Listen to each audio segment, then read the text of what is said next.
Hello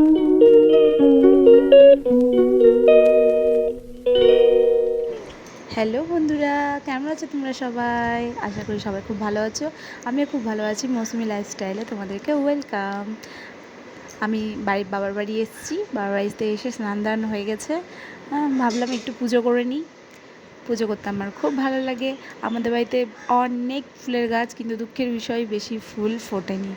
অল্পটুকুটা ফুল ফুটেছে, ওটাই আমি গাছ থেকে পেরে নিয়েছি। এই দেখো, তোমাদেরকে দেখানোর চেষ্টা করছি। আচ্ছা বলো তো, এই জবা ফুলটা নামটা কি? এরকম অন্য ধরনের একটা জবা ফুল। জবা ফুলটার নামটা কি একটু কেউ যদি জানো তো আমাকে কমেন্ট করে অবশ্যই জানাও।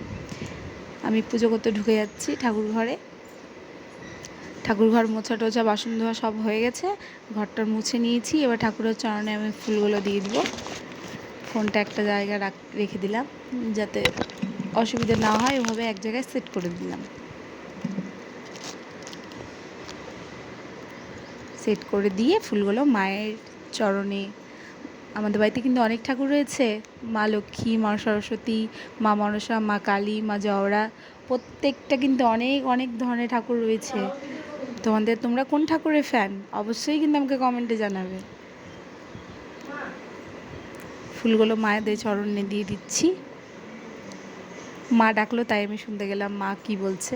এসে নিয়ে ফুলগুলো আবার দিতে লাগলাম। দারুণ লাগে ঠাকুর ঘরে বেশি বেশি ফুল থাকলে, তো সাজিয়ে পুজো দিতে খুব মজা লাগে। কিন্তু দুঃখের বিষয় গাছে বেশি ফুল ফোটেনি, যে গরম পড়েছে। অল্প অল্প ফুল ফুটেছে, ওটাই আমি ঠাকুরদের চরণে দিয়ে দিলাম। এবার থালাগুলোকে সুন্দর করে সাজিয়ে দিব, ঠাকুরকে খেতে দিতে হবে।